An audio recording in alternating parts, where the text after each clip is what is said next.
I'm going to remove their interest from this estate. I didn't create this problem. I'm trying to help you deal with it.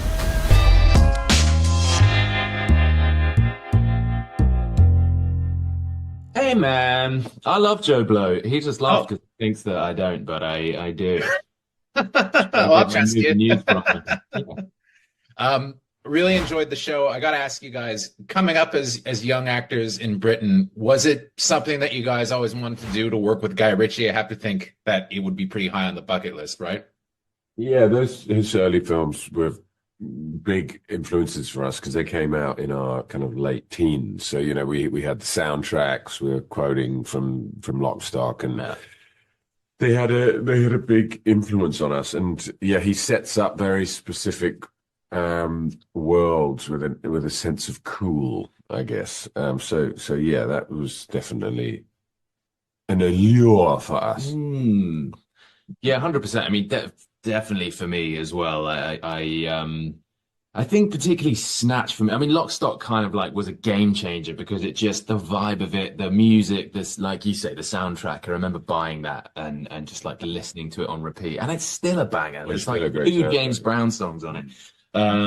But Snatch for me, I think it's just, there's something about the characters in it and that amazing cast, like Benicio del Toro, Brad Pitt. It's just an insanely stacked cast. So yeah, it was cool to kind of tick that off the bucket list.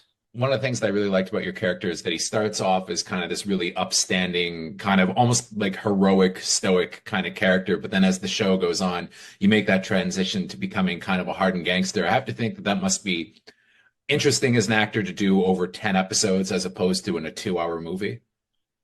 Yeah, I mean, one thing that we were aware of is that you're used to watching Guy Ritchie's films in feature length, you know, so 8 hours is a lot of Guy Ritchie. So we needed to make sure that the characters had, you know, real through lines as much as possible. It is still a comedy. It's totally a heightened world, as you know, but you know, that we worked on the brother relationship a lot, the family dynamic, because that's what was kind of the most interesting thing about it. But yeah, our touch point was kind of always the Corleone lineal story, you know, where someone gets poisoned by violence, essentially starts off as a moral man and ends as an immoral one. Yeah, no, I think compare yourself to Pacino. No, I think it definitely ain't exactly the right. Well, you're like John Cazale in those. I know, but that's the thing. I have a T-shirt at home with John Cazale. Cazale? Is it Cazale, not Cazale? Yeah. Now, I guess, yeah. Cazale. He starred in 5 movies. Can you name them?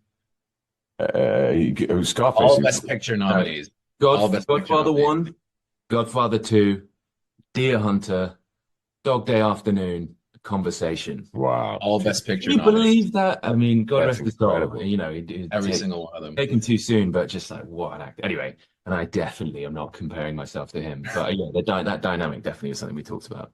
Well, Daniel, I have to ask you, I couldn't let the interview go by without asking about your chicken dance. So it starts off as funny, but then it kind of becomes something other than funny as it goes on. Like you really, even though the character, at first, I thought he was one thing and then he kind of turned into something else, but you do kind of feel bad for him as it goes on. Like it's kind of gut-wrenching as the dance gets more and more and more elaborate.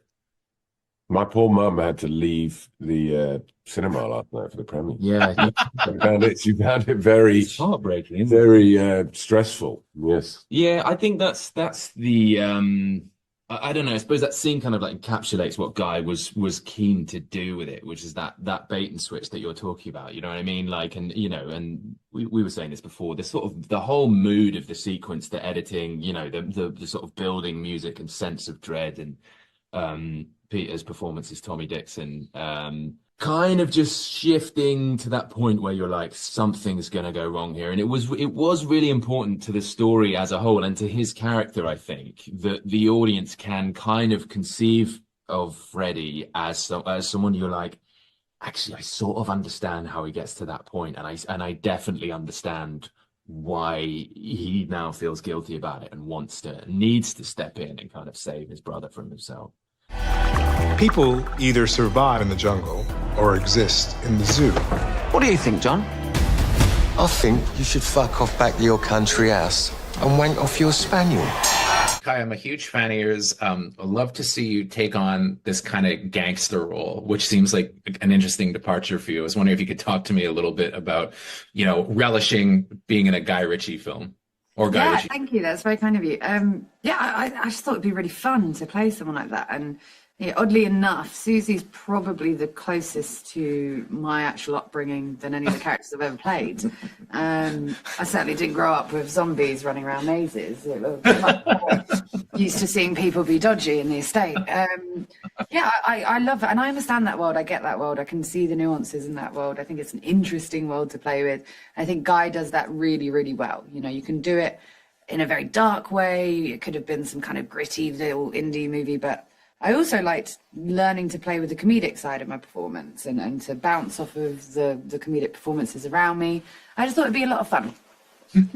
And I gotta say, Ray, one of my favorite movies of all time is Sexy Beast. And I find that when you play a gangster, which is always interesting, is that they're never two-dimensional. They're always layered. Sexy Beast, you're kind of sensitive. In this one, you're very polished and sophisticated. And I just wanted to ask you kind of about your approach when you play a gangster role, because it never feels stereotypical.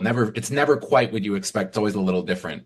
Yeah, well, you kind of forget what they do as a profession. You play the man first, and what's surrounding him. And the script does the rest, because the script tells you where you're going to go and what his business is.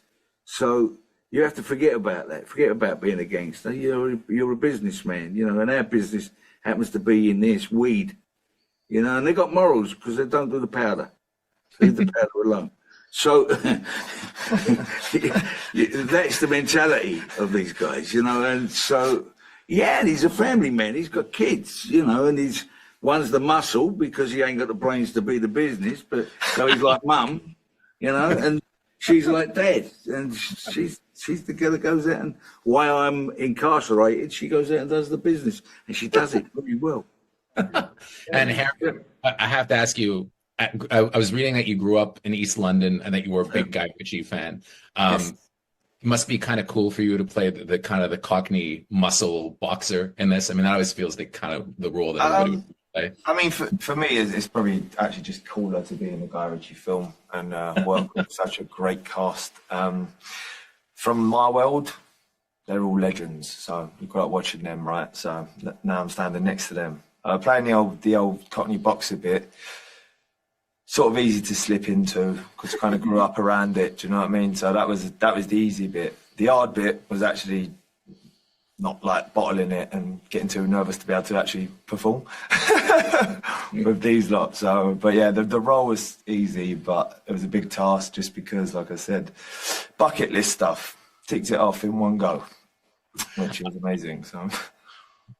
Kaya, when you're playing a role like this, and you get, I would assume, 10 hours to kind of really develop the part and take on these extra nuances and things like that, is it more interesting to you as an actor than it would be if you were doing a 2-hour film? Because I have to imagine that the type of acting that you're doing is completely different, right? Yeah, I mean, they're different vehicles for the same experience, hopefully, but there is definitely differences. I mean, this is the first time I've done TV in a really long time, and it was fun to have the opportunity to know that you can pace yourself and that you can build that up slowly, and you can kind of enjoy doing the steely thing a little bit longer. With Susie, I get to kind of the first couple of episodes be very, very in control. Because I know I have time to then get to the nuances. Whereas in the movie, it probably would have been within the first 10 minutes, something has to happen for us to then go on that journey with her. To have the opportunity to kind of take your time a little bit more with it, have fun with it, enjoy it. It's much more fast-paced TV. You also, just script-wise, with a movie script, I know beginning, middle, end. I know what the story is. I can build on that. With TV, the scripts are being written as you're performing the episodes. So you kind of never know where you stand or what's going to happen. I quite like that. I think that keeps you on your toes a little bit.